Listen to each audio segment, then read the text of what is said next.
देखिए बच्चों, आज के वीडियो में मैं आपको कक्षा 10वीं क्लास 10th है ना कि संस्कृत विषय का कौन सा विषय, संस्कृत विषय। यहाँ पर आप देख सकते हो कक्षा 10वीं का संस्कृत विषय। आज के वीडियो में मैं आपको कक्षा 10वीं का संस्कृत विषय, की संपूर्ण तैयारी, ए टू जेड तैयारी, MP board, Madhya Pradesh board परीक्षा के सभी बच्चों के लिए कक्षा 10वीं संस्कृत विषय की संपूर्ण तैयारी सन 2021 के हिसाब से मैं आज आपको ब्लूप्रिंट बताने वाला हूं कि आपको क्या क्या पढ़ना है, कौन सी चीज कितने नंबर की परीक्षा में आने वाली है और हमको क्या क्या चीज पढ़ना है, कौन कौन से टॉपिक हमको यहाँ पर तैयार करने हैं, इंपॉर्टेंट क्वेश्चन कौन कौन से है, पूरे के पूरे इंपॉर्टेंट क्वेश्चन सब कुछ यहाँ पर मैं आपको यहाँ पर बताने वाला हूँ। पूरे इंपॉर्टेंट क्वेश्चन, पूरे आईएमपी क्वेश्चन बताने वाला हूँ। और आईएमपी क्वेश्चन के साथ साथ बच्चों यहाँ पर मैं आपको ये बताने वाला हूँ कि क्या क्या नहीं पढ़ना है, क्योंकि कोरोना वायरस के चलते सन 2021 में बहुत सारे पाठ यहाँ पर कम कर दिए गए हैं। सबसे पहले यहाँ पर मैं आपको ये बात करूंगा कि आपके पाठ्यक्रम में से कौन कौन से पाठ हटाए गए हैं। तो यहाँ पर आपको देखो है ना, सबसे पहले क्या ना पढ़े है ना, क्या ना पढ़े है ना, हटाए गए पाठ कौन कौन से पाठ हटाए गए है ना, पूरा पूरा रोड मैप देने वाला हूं, हटाए गए पाठ। अब देखिए यहाँ पर कौन कौन से पाठ हटाए गए हैं। सबसे पहले यहाँ पर हमारा देखिए, यहाँ पर आप देख सकते हो आपकी संस्कृत की बुक से आपको पाठ एक आपके पाठ एक का नाम क्या है, आपका जो पाठ है, आपके पाठ एक का नाम है शिव संकल्पमस्तु। शिव संकल्प अस्तु, ये वाला पाठ आपको नहीं पढ़ना है परीक्षा में। इस पाठ से आपका है ना कुछ भी नहीं आने वाला, इस पाठ से आपका कुछ भी नहीं आने वाला। ये पाठ आपको नहीं पढ़ना है, इसके ना खालिस्तान सही, विकल्प सही, और आपको कुछ भी नहीं पढ़ना है, ये वाला पाठ आपको नहीं पढ़ना है। फिर पाठ नंबर 8 आपका पाठ आठ आपका यहाँ पर क्या है, सदव्रतम।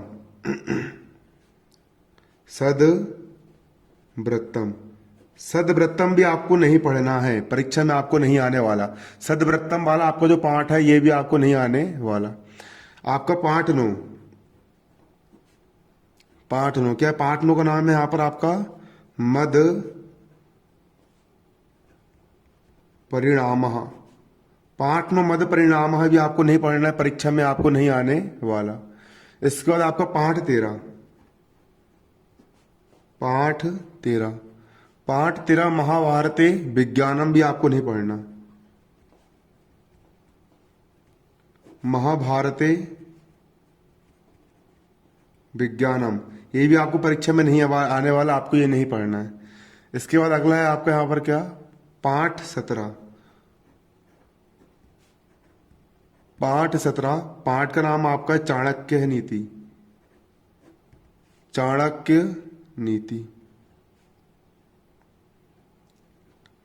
नीति भी आपको परीक्षा में नहीं आने वाला। चाणक्य नीति भी यहां पर आपको परीक्षा में नहीं आएगा। आ रहा है आपको समझ में? चाणक्य नीति वाला जो पाठ है ये परीक्षा में आपको नहीं आएगा। क्लियर? है ना, चाणक्य नीति वाला पाठ भी आपको नहीं आने वाला। इतने पाठ आपको परीक्षा में बिल्कुल भी नहीं आने वाले। और आपका पाठ 19, पाठ कौन सा आपका पाठ अगला आता है पाठ 19। पाठ 19 का नाम है वहां पर हमारा गुरु दक्षिणा वाला जो पाठ है आपका, ये भी आपको परीक्षा में नहीं आने वाला। तो इतने पाठ आपको परीक्षा में नहीं आएंगे, ये हटाए गए पाठ, इतने पाठ आपको नहीं पढ़ना है। ये पाठ परीक्षा में नहीं आएंगे, इसलिए हमको इन पाठों को नहीं पढ़ना है। अब हम यहाँ पर ये देखेंगे कि हमको पढ़ना क्या है और क्या क्या चीज की तैयारी करना है। हम क्या क्या पढ़े, अब पढ़ेंगे क्या क्या, हमको क्या क्या पढ़ना है ना। तो यहां पर मैं लिख दे रहा हूं क्या क्या पढ़े। अब हम क्या क्या चीज पढ़ेंगे, हम उस पर फोकस करते हैं। तो इसके लिए क्या क्या चीज हम यहां पर पढ़ेंगे इसके लिए यहां पर मैं एमपी बोर्ड परीक्षा का सन 2020 का आपके लिए पेपर लेकर के आया हूं। एमपी बोर्ड बोर्ड परीक्षा का प्रश्न पत्र सन 2020 का एग्जाम का मैं पेपर यहाँ पर आप लोग के लिए लेकर के आया हूं। आप यहाँ पर देख सकते हो उचित विकल्प चितवा लिखत। सबसे पहले यहाँ पर आप देख सकते हैं, यहाँ पर आपको 5 नंबर के विकल्प आएंगे। 1 2 3 4 5, 5 नंबर के यहाँ पर आपको विकल्प आएंगे। इसके बाद फिर आपको 5 नंबर के फिर विकल्प आएंगे। 1 2 3 4 5, 5 नंबर के विकल्प फिर आ गए। इसके बाद फिर 10 नंबर हो गए, फिर 5 नंबर के फिर विकल्प आएंगे। 1 2 3 4 5, 15 नंबर के विकल्प हो गए। फिर 5 नंबर के फिर विकल्प आएंगे। 1 2 3 4 5, 20 नंबर के विकल्प हो गए। फिर 5 आपको आएंगे खालिस्तान। 1 2 3 4 5 6, है ना कितने 5 खालिस्तान, कितने 6 है ना। आप 6 में से आपको 5 ही करना है ना, 5 खाली। तो 25 नंबर के यहाँ पर आपको ऑब्जेक्टिव दिए जाएंगे। 25 नंबर के यहाँ पर आपको क्या दिए जाएंगे, 25 नंबर के यहाँ पर आपको ऑब्जेक्टिव रहेंगे। क्लियर। 25 नंबर के यहाँ पर आपको क्या रहेंगे, ऑब्जेक्टिव रहेंगे। अब यहाँ पर ये समझिए कि ऑब्जेक्टिव कैसे बन रहे हैं। यहाँ पर आप देख सकते हो ऑब्जेक्टिव है। ऑब्जेक्टिव में आपको देखिए यहाँ पर पूरा दिया है कि क्या क्या पढ़ना है क्या नहीं पढ़ना। देखो आपका जो पहला क्वेश्चन उठा है यहाँ पर, ये वाला क्वेश्चन, ये क्वेश्चन आपको संधि से आया। कैसे आया है, संधि से उठ करके आया है। आपकी जितनी भी ग्रामर है ना, जो आपके 20 नंबर के ऑब्जेक्टिव है, 5 क्वेश्चन बन के 5 ऑब्जेक्टिव, क्वेश्चन 2 के 5 ऑब्जेक्टिव, और क्वेश्चन 3 के 5 ऑब्जेक्टिव, और क्वेश्चन 4 के 5 ऑब्जेक्टिव। ये जो आपके 20 नंबर के ऑब्जेक्टिव है, ये आपके सिर्फ ग्रामर से निकल के आएंगे, है ना। जो आपकी जो ग्रामर है, संस्कृत व्याकरण है ना। सबसे पहले देखो यहाँ पर 20 अंक के बहुविकल्पी प्रश्न। सबसे पहले देखो 20 अंक के, कितने अंक के, 20 अंक के बहु विकल्पी प्रश्न।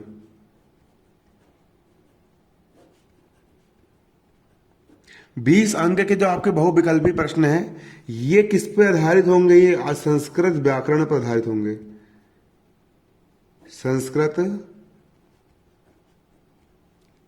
व्याकरण पर आधारित होंगे। संस्कृत व्याकरण पर आधारित होंगे। 20 अंक के आपके जो बहुविकल्पी प्रश्न है, ये आपके संस्कृत व्याकरण पर आधारित होंगे। यहां पर आपको देखिए क्या क्या पढ़ना है। यहां पर आपको आएगी संधि।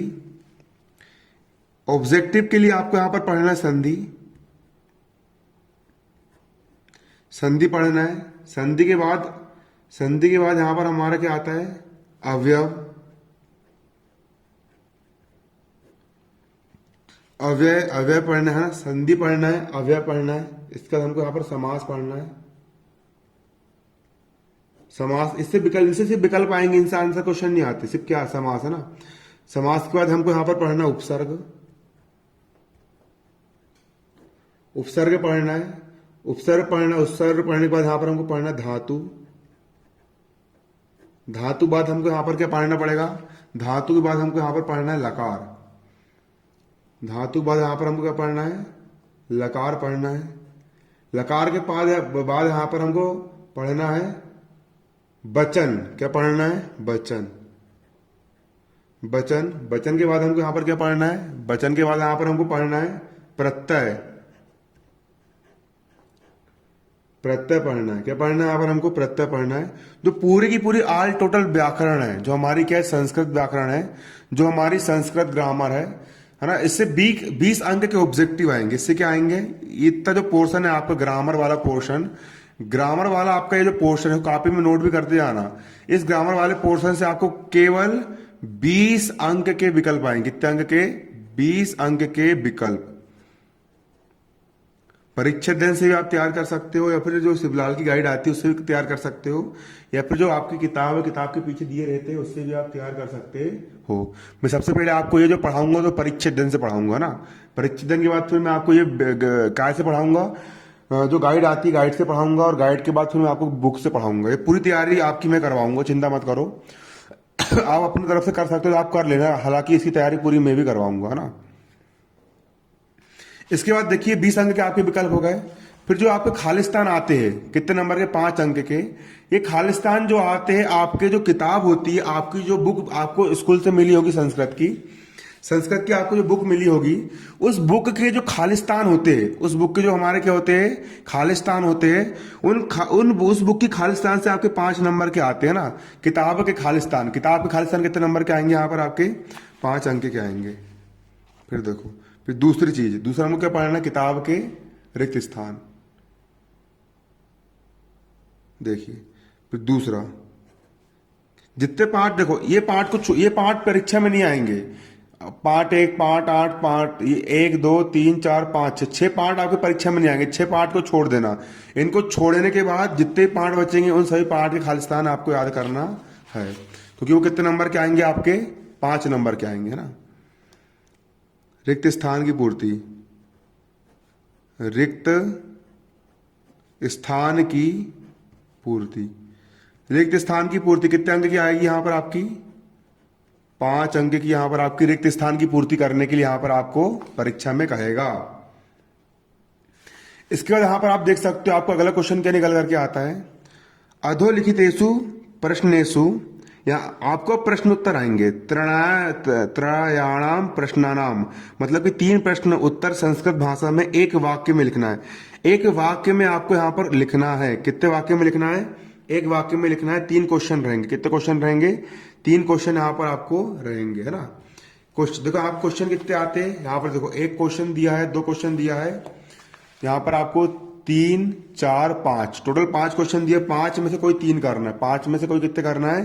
3 करना है। और एक क्वेश्चन आपका 2 नंबर का रहेगा, 3 दूनी 6 अंक, 6 अंक के रहेंगे आपके टोटल, है ना। एक वाक्य प्रश्न उत्तर। तीसरा यहां पर आपको प्रश्न उत्तर तैयार करना है। एक वाक्येन प्रश्नोत्तर। एक वाक्येन प्रश्नोत्तर आपको यहां पर 6 अंक के आएंगे। कितने अंक के आएंगे? 6 अंक के आएंगे, है ना। 6 अंक के आएंगे। कितने प्रश्न रहेंगे? 3 प्रश्न करना रहेगा। और एक प्रश्न कितने अंक का रहेगा? 2 अंक का रहेगा। तो टोटल 3 दूनी कितने अंक हो गए यहाँ पर? 6 अंक के यहाँ पर आपको आएगा। और देखिए, ये भी आपको इतने पार्ट के नहीं करना है। 6 पार्ट है ना, 1, 2, 3, 4, 5, इतने पार्ट के आपको नहीं पढ़ना है। इसको छोड़ करके आपको याद करना है। ये पार्ट के ना खालिस्तान पढ़ना है, ये पार्ट के ना सही जोड़ी पढ़ना है, ये पार्ट के ना विकल्प पढ़ना है, ये पार्ट के हमको कुछ भी नहीं पढ़ना है ना। आंसर क्वेश्चन पढ़ना, कुछ नहीं पढ़ना। इनको छोड़ करके बच्चे हुए पार्ट से आपके निकल करके आएंगे। बच्चे वाले पार्ट से आपके निकल करके आएंगे। क्लियर? इसके बाद देखिए, इसके बाद यहां पर आपको ये आएगा, देखिए कारक रचना लिखने के लिए आएगी। देखो, अधोलिखितेषु द्वय शब्दों शब्द रूपाणी निर्देशानुसार लिखत। कारक रचना, साधु की आपको कारक रचना लिखना है। चतुर्थी विभक्ति की एक वचन, युष्मद की आपको तृतीय विभक्ति की बहुवचन लिखना है ना। और रमा की सप्तमी विभक्ति की बहुवचन। इन तीनों में से आपको सिर्फ दयो करना, मतलब सिर्फ 2 करना पड़ेगा। और ये 2 नंबर का है। कितने नंबर का रहेगा? 2 नंबर, सिर्फ 2 अंक की। कारक रचना आपकी 2 अंक की आएगी। जो कारक रचना होती है ना, मैं आपको इंपॉर्टेंट वाली कारक रचना निशान लगवा दूंगा, है ना, उससे आप तैयार कर लेना। कारक रचना आपको कितने नंबर की आएगी? 2 अंक की आएगी। कारक रचना, राम रामा रामो, है ना, वो कारक रचना नहीं होती क्या? अरे ये वाली कारक रचना मैं बताऊंगा आपको, है ना। कारक रचना यहाँ पर आप देख लो, समझ जाओगे। 9वीं क्लास में भी आपने पढ़े होंगे, है ना। कारक रचना आपको 2 अंक की आएगी। तीसरा क्या? कारक रचना। कारक रचना परीक्षा में आपको कितने अंक की आएगी? 2 अंक की पूछी जाएगी। कारक रचना। क्लियर? इसके बाद यहां पर आप देख सकते हो भवते। देखो, अगला क्वेश्चन क्या है? भवते अथवा राज्ञ इति पदस्य विभक्ति लिखना है। विभक्ति लिखना है कि भवते में आपकी कौन सी विभक्ति और कौन सा वचन है ना। और राज्ञ में कौन सी विभक्ति और कौन सा वचन है। तो कारक रचना यहाँ पर ये 2 नंबर की फिर से पूछ रहा है ना। यहाँ पर इसी कारक, ये भी कारक रचना से संबंधित है। ये भी कितने अंक का है? 2 अंक। तो कारक रचना 2 और 2 कितने अंक की होगी? 4 अंक की। तो यहाँ पर कारक रचना आपको कितने अंक की आएगी? 4 अंक की आएगी। ठीक, 4 अंक की यहाँ पर आपको क्या पूछी जाएगी? कारक रचना पूछी जाएगी। ठीक, ये आपको याद ही करना पड़ेगा। इसके बाद देखो, आपको फ्री के नंबर मिलने वाले। पूछो कैसे नंबर मिलने वाले, यहाँ पर आप देख सकते हो। अधोलिखितेषु गद्यांश द्वय से प्रश्न नाम उत्तराणी संस्कृत भाषा लिखत। ये जो है देखो यहाँ पर क्या बोल रहा है, अधोलिखितेषु मतलब कि यहाँ पर कुछ गद्यांश आपको दिए गए हैं। तो दिए गए गद्यांश में से द्वैस्य गद्यांश मतलब दो गद्यांश का, कितने गद्यांश का, दो गद्यांश के प्रश्नोत्तर आपको संस्कृत भाषा में लिखना है। आपका जो याला जो क्वेश्चन है, इस क्वेश्चन में आपको टोटल 3 गद्यांश दिए। एक गद्यांश ये का नंबर का दिया है और यहाँ पर 5 क्वेश्चन है। फिर खा नंबर के गद्यांश यहाँ पर दिया है और यहाँ पर 5 क्वेश्चन है। और गा नंबर गद्यांश दिया है, यहाँ पर आपको 5 क्वेश्चन दिए रहेंगे। तो इन 3 गद्यांश में से 1, 2 और 3 गद्यांश में से आपको 3 नहीं करना है, बल्कि आपको सिर्फ 2 करना है। देखो यहाँ पर ये लिखा है गद्यांश से दो गद्यांश करना है। मान चलो मैंने ये वाला कर लिया और ये वाला कर लिया, तो जो अपठित गद्यांश है इसको आपको पढ़ना है और पढ़ करके यहाँ पर जो नीचे प्रश्न उत्तर दिए, इन प्रश्न उत्तर को आपको इसी में से ढूंढ करके उत्तर आपको परीक्षा में लिखना होगा। इन जो पांचों के पांचों क्वेश्चन के जो आंसर है वो आपको इसी में मिल जाएंगे। उसके बाद फिर यहाँ पर फिर खा आपने आपको आला करना है, तो फिर आपने खा नंबर के यहाँ पर आपको 5 है, पांचों के पांचों आंसर क्वेश्चन आपको इसी गद्यांश में से मिल जाएंगे। इस प्रकार से यहाँ पर गद्यांश में से हमको ढूंढ करके यहाँ पर लिखना है। तो आपको जो अपठित गद्यांश आता है, गद्यांश है ना, ये आपका देखो 2 क्वेश्चन करना पड़ेगा। एक क्वेश्चन 5 नंबर का, तो 2 क्वेश्चन 5 दूनी 10 नंबर के हो जाएंगे, है ना। अपठित गद्यांश आपका तीसरा क्या होता है, यहां पर आप देखिए, आपका अगला होता है अपठित गद्यांश। अपठित गद्यांश, अपठित गद्यांश जो होंगे आपके, वो कितने अंक के आएंगे, कुल 10 अंक के आएंगे। कुल 10 अंक के अपठित गद्यांश आएंगे, है ना। एक गद्यांश 5 अंक का, है ना, 5 अंक का एक गद्यांश। और कुल कितने गद्यांश है, 2 गद्यांश रहेंगे। कितने गद्यांश रहेंगे, 2 गद्यांश रहेंगे। तो एक गद्यांश 5 अंक का, 2 गद्यांश, कुल कितने अंक के हो जाएंगे, यहाँ पर आपके 10 अंक के यहाँ पर हो जाएंगे, है ना। एक गद्यांश आपका, एक गद्यांश 5 अंक का है, तो 2 गद्यांश कितने अंक हो जाएंगे, 5 दूनी 10 अंक के, यहाँ पर आपके 2 गद्यांश निकल करके आ जाएंगे। क्लियर, जो हो गया आपका अपठित गद्यांश, है ना, कितने अंक का आएगा, है ना, यहाँ पर आप समझ लीजिए, है ना, 5 दूनी 10 अंक का आपका यहाँ पर क्या आएगा, अपठित गद्यांश यहाँ पर आ गया, आएगा आपका।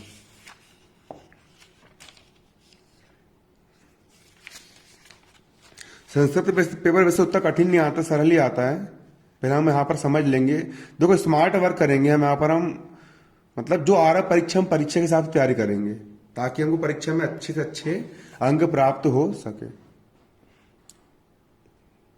वैसे मेरे संस्कृत में 94 नंबर रह चुके हैं 10वीं क्लास में, और इसी से मैंने, और मैंने भी 2017 का पेपर दिया हूं। देखो अगला आपका क्या है, अगला आपका जो प्रश्न नंबर जो आपका 10 है, इसमें आपके पद्यांश आएंगे। पद्यांश मतलब पोयम वाले। अधोलिखितेषु पद्यांशेषु पद्यांश द्वयस्य प्रश्नानाम उत्तराणि संस्कृत भाषाया लिखत। यहाँ पर आप देख सकते हो, यहाँ पर आपको पद्यांश दिए गए हैं।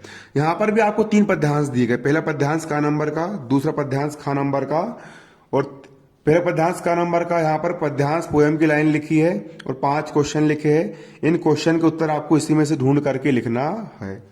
अगला आपका खा नंबर का पद्यांश है, इसमें भी आपको यहाँ पर 5 क्वेश्चन दिए गए हैं। इन पांचों के पांचों क्वेश्चन के आंसर आपको यहाँ पर इस पद्यांश में से ढूंढ करके लिखना है।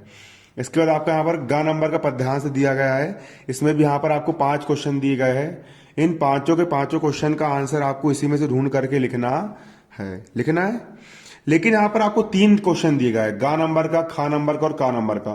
तो आपको यहाँ पर ना पूरे नहीं करना है, आपको यहाँ पर 3 में से कोई भी 2 करना है। द्वैस से लिखा है, द्वैस से मतलब 3 में से कोई भी 2, 3 में से, द्वैस से मतलब 3 में से कोई भी 2, 3 में से कोई भी 2 पद्यांश के प्रश्न उत्तर यहाँ पर आपको लिखना है ना। द्वैस से मतलब 3 में से कोई भी 2 करना है। ये पहला, दूसरा और ये तीसरा, 3 में से कोई भी 2 करना है ना। इसको इसी में ढूंढ के लिखना। तो पद्यांश आपके कितने नंबर के आएंगे, 10 अंक के यहाँ पर आपको पद्यांश आएंगे। एक पद्यांश 5 नंबर का, तो 2 पद्यांश 5 दूनी 10 नंबर के यहाँ पर आपको आएंगे। तो अपठित पद्यांश, अगला हमारा टॉपिक क्या है, अपठित पद्यांश।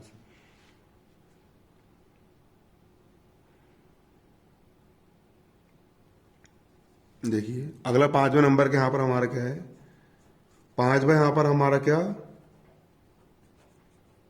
अपठित पद्यांश। अपठित पद्यांश हमारा कुल 10 अंक का आएगा। कुल कितने अंक का आएगा यहाँ पर हमारा, 10 अंक का यहाँ पर हमारा अपठित पद्यांश आएगा। अपठित पद्यांश हमारा कुल कितने अंक का आएगा, आप देख सकते हो अपठित पद्यांश कुल हमारा यहाँ पर 10 अंक का यहाँ पर हमारा अपठित पद्यांश आएगा। ऐसा पद्यांश जिसको हमने पढ़े नहीं है ना, 5 अंक का एक प्रश्न रहेगा, 5 अंक का एक प्रश्न, तो यहाँ पर हमको 2 पद्यांश करना पड़ेगा, है ना। 5 अंक का एक पद्यांश, 2 पद्यांश 5 दूनी कुल 10 अंक के यहाँ पर हमारे 2 पद्यांश यहाँ पर निकल करके आएंगे। कितने पद्यांश निकल के आएंगे, 10 पद्यांश, 2 पद्यांश निकल के आएंगे। इसको आप ना कॉपी में नोट भी करते चलना, क्योंकि यदि आप नोट नहीं करोगे ना तो आप भूलते जाओगे, है ना। ठीक,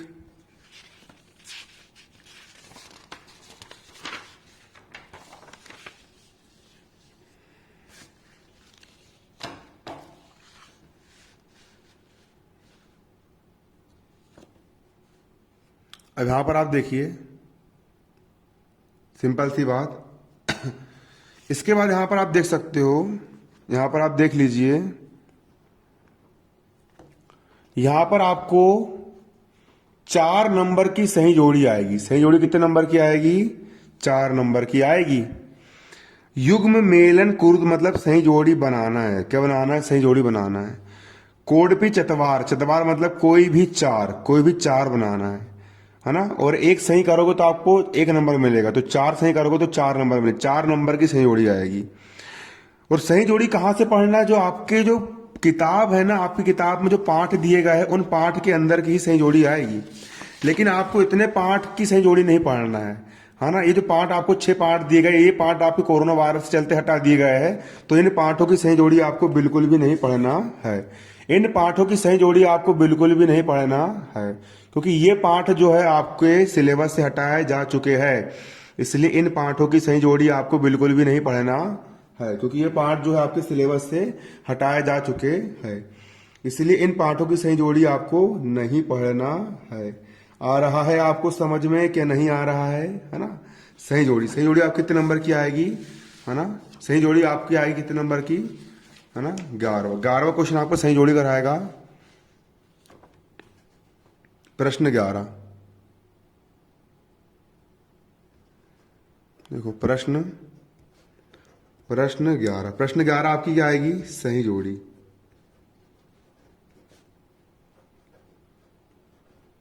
प्रश्न 11 में आपकी आएगी सही जोड़ी। सही जोड़ी कितने अंक की आएगी, अंक टोटल कितने अंक की आएगी, 4 अंक की आएगी।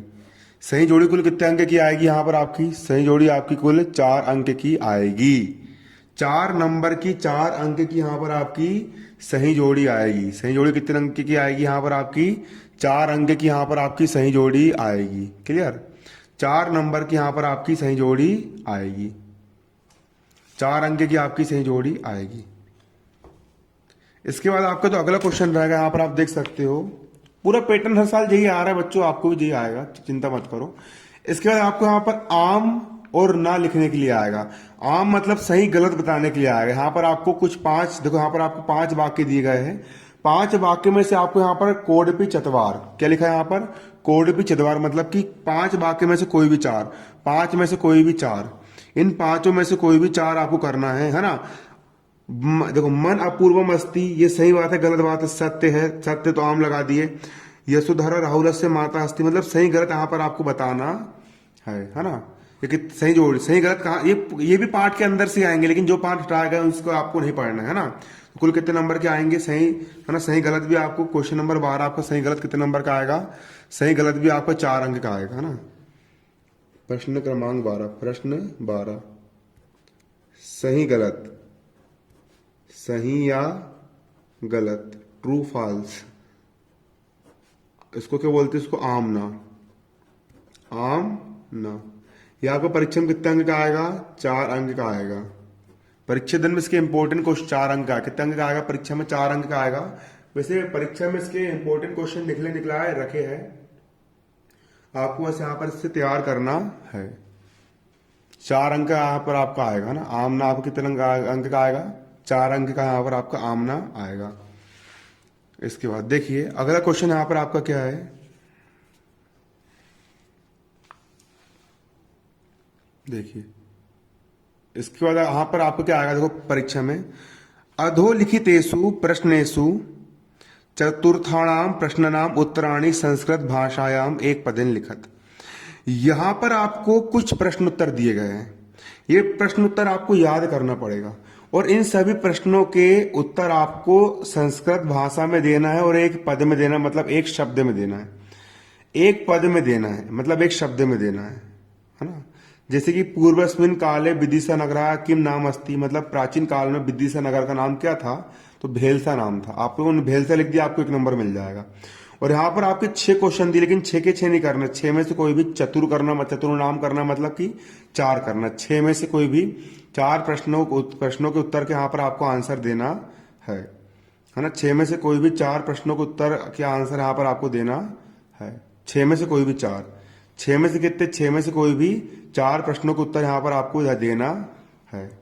6 में से 4 देना है। क्लियर। ये आप कहाँ से याद करोगे, इनको तैयार कहाँ से करोगे, तो बेटा इसके लिए ना आपको संस्कृत के जो हटाए गए पाठ है वो नहीं पढ़ना है, बल्कि जो संस्कृत के जो 6 पाठ हटे हैं उनको छोड़ करके आपकी जो संस्कृत की जो किताब है ना, उसमें जितने भी प्रश्न उत्तर दिए हैं, एक पद्य वाले पूरे प्रश्न उत्तर आपको हर पाठ में मिल जाएंगे। पूरे पूरे याद कर लेना यार, कोई बड़ी चीज नहीं है, एक एक शब्द के है, हिंदी में पढ़ लोगे वैसे ही आपको लिखते बन जाएगा, आराम से आप तैयार कर लोगे। नहीं बनेंगे तो मुझे बोल देना, मैं याद करवा दूंगा, मैं तैयार करवा दूंगा भाई, लेकिन पढ़ लेना। उसके बाद फिर इंपॉर्टेंट भी कर सकते हो। लेकिन मेरा मानना है संस्कृत बहुत सरल विषय है। संस्कृत एक प्रकार का स्कोरिंग सब्जेक्ट है और संस्कृत में ना यार कम मेहनत करके भी ना हम 100 में से 100 नंबर लेकर के आ सकते हैं। गणित हम साल भर करते उसके बाद भी अच्छे, मतलब कि अच्छे नंबर नहीं आ पाते बच्चे लोग के। विज्ञान साल भर पढ़ते अच्छे नंबर नहीं आ पाते, अंग्रेजी। लेकिन संस्कृत और हिंदी, संस्कृत जो एक प्रकार का स्कोरिंग सब्जेक्ट है बच्चों। संस्कृत में ना आप कम मेहनत करोगे ना, ज्यादा नहीं दिया आपने, 3-4 दिन में ढंग से संस्कृत पढ़ लेना, आराम से आप 100 में 100 नंबर लेकर के आ सकते हो। बस सही तरीके से सही रणनीति बना करके और सही तरीके से मेहनत करोगे तो आराम से बिल्कुल 95 सुपर नंबर मिल जाएंगे। कोई बड़ी बात नहीं है, हमने लिए यार, तुम भी लोगे यार। हमारी इतनी खराब हैंड राइटिंग होने के बाद जब हम नंबर लेकर के आ सकते हैं, तो क्या आप लेकर के नहीं आ सकते क्या यार? लाओगे आप नंबर। अधो लिखतेसु प्रश्नेसु चतुर्णाम प्रश्नोत्तराणि लिखत, है ना। मेरा गला सूख गया, मुझे बहुत जम से प्यास लगी, लेकिन इसको करा ही देता हूं मैं। तो यहां पर आपको एक पदेन प्रश्नोत्तर कितने नंबर के आएंगे? यहां पर आपको एक पदेन प्रश्नोत्तर कितने नंबर के आएंगे? यहां पर आपको 4 नंबर के आएंगे। एक पदेन प्रश्नोत्तर कितने नंबर के आएंगे? यहां पर आपको 4 नंबर के आएंगे, है ना। तो यहां पर मैं लिख देता हूं, एक क्वेश्चन 1 नंबर का रहेगा ना। प्रश्न 13 बन के आएगा आपका, प्रश्न 13।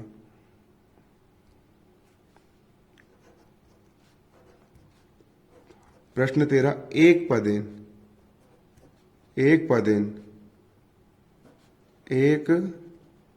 पदेन का मतलब होता है एक शब्द में, एक शब्द वाले, एक पदेन का मतलब क्या होता है? एक शब्द वाले। एक पदेन का मतलब होता है एक शब्द वाले। एक पदेन मतलब एक शब्द वाले। आपको कितने नंबर के आएंगे? यहां पर आपको 4 अंक के आएंगे। कितने अंक के आएंगे? 4 अंक के आएंगे। एक पदेन यहाँ पर आपको कितने अंक के आएंगे? 4 अंक के आएंगे। एक पदेन वाले प्रश्न उत्तर आपको 4 अंक के यहाँ पर आएंगे, 4 अंक के पूछे आएंगे। एक पदेन एक शब्द वाले आपको क्वेश्चन नंबर 13 4 अंक का यहाँ पर आपको आएगा। इसके बाद यहाँ पर ना आपको अगला क्वेश्चन क्या बन के आता है, आप देख सकते हो। यहाँ पर आपका अगला क्वेश्चन देखिए क्या बन के आता है। यहाँ पर देखिए क्वेश्चन क्या बन के आता है। प्रश्न पत्र मतलब प्रश्न पत्र में, समागत मतलब आए हुए, श्लोक मतलब श्लोक, बिहार मतलब छोड़ करके। प्रश्न पत्र पर यहाँ पर आप देख सकते हैं कुछ श्लोक दिए है, एक श्लोक यहाँ पर ये दिया है, एक श्लोक ये दिया है, एक श्लोक यहाँ पर। तो यार श्लोक को छोड़ करके, इन श्लोक को आपको नहीं लिखना है। इन श्लोक को छोड़ करके खुद स्वयं पाठ्य पुस्तक मतलब खुद की पाठ्य पुस्तक का सुभाषित द्वयम लिखत, आपको 2 श्लोक लिखना है और ये टोटल 4 नंबर का है। मतलब कि आपको 2 श्लोक लिखने के लिए आएंगे, ऐसे श्लोक जो कि आपके प्रश्न पत्र में ना हो। देख के मतलब क्वेश्चन प्रश्न पत्र की कॉपी नहीं करना है, हमको ऐसे श्लोक लिखना है जो प्रश्न पत्र में नहीं आए हैं और ये टोटल 4 अंक के आएंगे। तो 4 अंक मतलब कि 2 अंक का एक श्लोक और 2 अंक का एक श्लोक, 2-2 अंक के यहाँ पर हमको श्लोक आएंगे। 2 श्लोक लिखने के लिए आएंगे, कितने अंक के? 4 अंक के 2 श्लोक, है ना। 2 श्लोक आपको 4 नंबर के लिखने के लिए आएंगे। तो क्वेश्चन नंबर 14, प्रश्न 14 में आपको 2 श्लोक, 2 श्लोक पूछे जाएंगे। प्रश्न 14 में आपको 2 श्लोक पूछे जाएंगे। प्रश्न 14 में आपको 2 श्लोक पूछे जाएंगे, है ना। एक श्लोक आपका 2 अंक का रहेगा। तो कुल कितने अंक के हो जाएंगे यहाँ पर आपके? कुल 2 गुणित 2 मतलब कुल 4 अंक। कुल 4 अंक के आपके श्लोक आएंगे। एक श्लोक 2 अंक का, तो 2 श्लोक कितने अंक के जाएंगे यहाँ पर आपको? 4 अंक के। एक श्लोक 2 अंक का, तो 2 श्लोक कितने अंक के हो जाएंगे यहाँ पर आपके? 4 अंक के आपके संस्कृत भाषा के श्लोक लिखने के लिए आएंगे। एक श्लोक 2 अंक का, तो 2 श्लोक कितने अंक के हो जाएंगे? 2 दूनी 4 अंक के यहाँ पर आपके 2 श्लोक हो जाएंगे।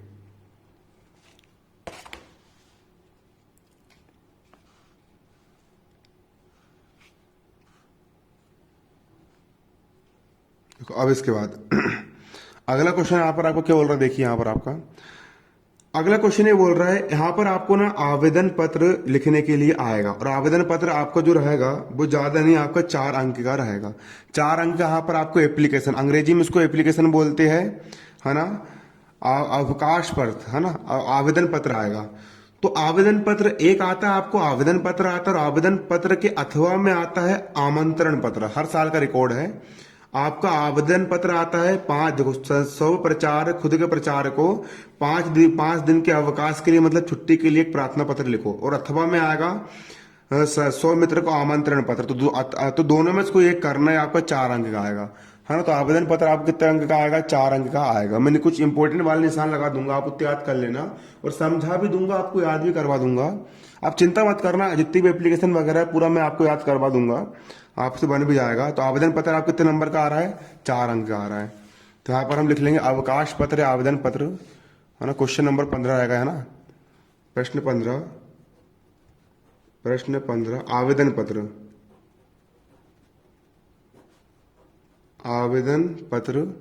आवेदन पत्र जो रहेगा आपका कितने अंक का रहेगा? 4 अंक का पूछा जाएगा। 4 अंक का यहाँ पर आपको आवेदन पत्र पूछा जाएगा। 4 अंक का आपका यहाँ पर अवकाश प्रश्न पत्र या आवेदन पत्र आपका यहाँ पर 4 अंक का आएगा। आवेदन पत्र 4 अंक का आएगा। इसके बाद देखिए यहाँ पर आपका 5 नंबर के क्वेश्चन निकल करके आता है और मजेदार क्वेश्चन है। देखिए यहाँ पर क्या लिखो, हमारा क्वेश्चन देखो यहाँ पर क्या बोल रहा है। इसके पहले देखो आवेदन पत्रों को, उसके बाद, है ना, हमारा क्वेश्चन यहाँ पर ये आता है 5 अंक का आता है पूरा। अधोलिखितेषु पंच अशुद्ध कारक वाक्य शुद्ध करत। अशुद्ध कारक मतलब कि यहाँ पर अशुद्ध वाक्य दिए, गलत वाक्य दिए गए हैं, है ना, गलत वाक्य दिया गया है। इनको आपको शुद्ध करना मतलब सही करना है। अशुद्ध वाक्य को शुद्ध करना है, गलत वाक्य को सही बनाना है ना। ये कर्ता क्रिया पर आधारित होते हैं, है ना। यहाँ पर विभक्ति कारक पर आधारित होते, प्रथमा ने द्वितीय को, तृतीय से चतुर्थी के लिए, पंचमी से अलग, षष्ठी काकी के, रारी रे सप्तमी में पर, इस पर आधारित हो यहाँ पर विभक्ति लगती है और यहाँ पर वचन वगैरह का यहाँ पर उपयोग किया जाता है। तो यहाँ पर आपका जो अशुद्ध वाक्य है, अशुद्ध वाक्य को यहाँ पर आपको शुद्ध करना है। ये आपका कितने नंबर का आएगा? अशुद्ध वाक्य को शुद्ध करने के लिए यहाँ पर ये आपका आएगा 5 नंबर का आएगा। कितने नंबर का? 5। यहाँ पर आपको सिर्फ पंच करना है, यहाँ पंच लिखा है, पंच मतलब 6। यहाँ पर आपको 6 वाक्य दिए गए, 6 वाक्य में से आपको यहाँ पर 5 करना है ना, 5 करना है, शुद्ध करना है। पूरा समझा दूंगा, बहुत ईजी है बच्चों, बहुत ईजी है। ज्यादा नहीं, सिर्फ 2 घंटे क्लास रहेगी, 2 घंटे क्लास में आपको मैं पूरा एक्सप्लेन कर दूंगा, समझा दूंगा ना। आराम से आप 5 में से 5 नंबर ले लोगे, बहुत आसान है। बस दिमाग का खेल है, दिमाग लगाना पड़ता है, आराम से नंबर आ जाएंगे, है ना। तो अशुद्ध वाक्य को शुद्ध बनाना, ये कितने नंबर का आएगा आपका? 5 नंबर का यहाँ पर आएगा, है ना। अशुद्ध वाक्य को शुद्ध करना 5 नंबर का यहाँ पर आपका आएगा। प्रश्न क्रमांक 16। प्रश्न 16 आपको क्या है? अशुद्ध वाक्य को शुद्ध करना। अशुद्ध वाक्य को शुद्ध करना। अशुद्ध वाक्य को शुद्ध करने आपके कितने नंबर का आएगा? 5 अंक। परीक्षा में आपका ये 5 अंक का पूछा जाएगा। अशुद्ध वाक्य को शुद्ध करना आपको परीक्षा में कितने अंक का आएगा? ये 5 अंक का यहाँ पर आपका बन करके आएगा। अशुद्ध वाक्य को शुद्ध करना परीक्षा में कितने अंक का आएगा बच्चों? 5 अंक का आएगा। अशुद्ध वाक्य को शुद्ध करना परीक्षा में आपको 5 अंक का पूछा जाएगा। क्लियर? उसको अच्छे से नोट करते हैं, हमको क्या क्या पढ़ना है। शुद्ध वाक्य को शुद्ध करने वाले पढ़ना है ना। ये भी सिखा दूंगा मैं आपको। इसके बाद देखिए हमारा अगला क्वेश्चन यहाँ पर क्या बन के आता है। हमारा अगला क्वेश्चन यहाँ पर ये बन के आता है, देखिए, अधोलिखित वाक्य नाम कथा नुसारण क्रम संयोजनम कुरुत। मतलब कि यहाँ पर आपको एक कहानी दी रहेगी कि भाई एक कौआ था, कौआ प्यासा था, कौआ को प्यास लगी, फिर कौआ कहाँ पर गया, कौआ मटका के पास गया, मटका में देखा पानी कम था, तो पानी उसको प्यास बुझाने के लिए उसने मटके के अंदर कंकड़ के पत्थर डालते गया और मटके का पानी ऊपर आ गया, उन्हें प्यास बुझा, उड़ गया। तो कहानी की जो लाइन लिखी रहेगी ना वो आगे पीछे लिखी रहेगी, है ना, क्रम से जमी नहीं रहेगी बल्कि ऊपर नीचे आगे पीछे जमी रहेगी। उस कहानी को आपको क्रम से जमाना पड़ेगा कि सबसे पहले क्या घटना हुआ, कौआ प्यासा था, क्रम से जमाने के लिए आएगा, है ना। पहली लाइन लिखी रहेगी कि राम ने रावण को मारा, दूसरी लाइन लिखी रहेगी हनुमान जी ने संजीवनी का पता लगाया, अगली लाइन लिख रहेगी भैया राम भगवान का जन्म हुआ, अगली तो क्रम जमाना, सबसे पहले राम भगवान का जन्म हुआ, उसके बाद फिर सीता माता को से उन्होंने विवाह किया, फिर रावण ने सीता माता का हरण करके ले गया, उसके बाद फिर लंका गए, फिर रावण को मारा, फिर अयोध्या वापस आए। तो क्रम से जमाने के लिए आएगा कथा क्रम संयोजन। इसके भी मोस्ट इंपोर्टेंट है, उत्तर पढ़ लोगे आराम से आपके नंबर पक जाएंगे, आराम से नंबर पक जाएंगे, आपकी चिंता की कोई बात नहीं है। ये आपका कितने अंक का आएगा, ये भी आपका 5 अंक का निकल करके आएगा। कितने अंक निकल के आएगा, ये भी आपको परीक्षा में 5 अंक का निकल करके आएगा। प्रश्न क्रमांक 17, है ना, प्रश्न 17, प्रश्न क्रमांक 17, कथा क्रम संयोजन, कथा क्रम, कथा क्रम संयोजन कितने अंक का आएगा आपके, 5 अंक का आपका यहां पर निकल करके आएगा। क्लियर।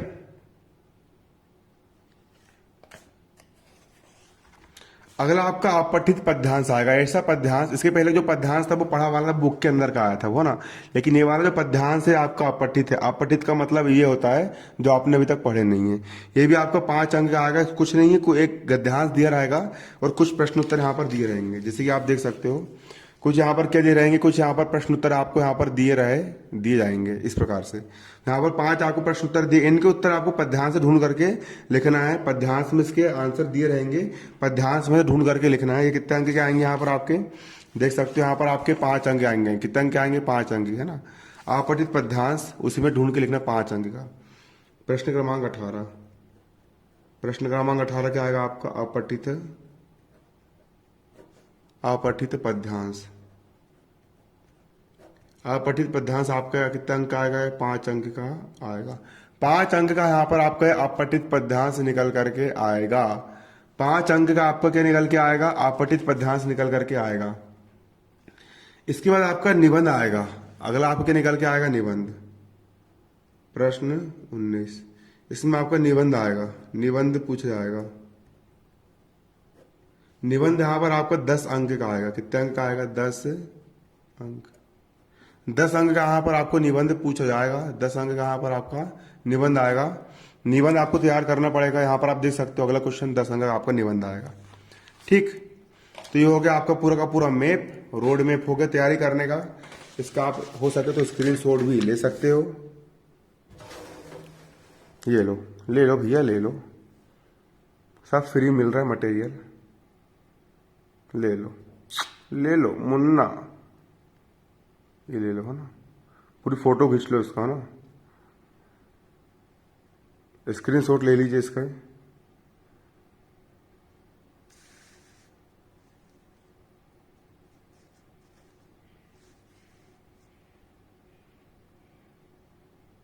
और तैयारी करना शुरू कर दो, नहीं तो पेपर में बाट लग जाएगी, कोई मतलब नहीं निकलेगा। ठीक है ना, ये आपकी पूरी की पूरी फुल तैयारी हो गई। नंबर जोड़ ले, 10 और 5 15, 15 और 5 20, 5 25, 26 27 28 29 30 31 32 33 34 35 36 37 38 39 40 41 41 और 4 45, 45 और 10 55 और 10 65, 65 और 4 69, 69 और 6 75 और 5 80 और 20 100 अंक की यहाँ पर आपकी पूरी की पूरी फुल तैयारी हो गई। वीडियो कैसा लगा, पसंद आया हो तो शेयर कर देना यार। आप शेयर करते हो तो हमको फिर इसी प्रकार के और नए नए वीडियो लाने की हमारी इच्छा होती है।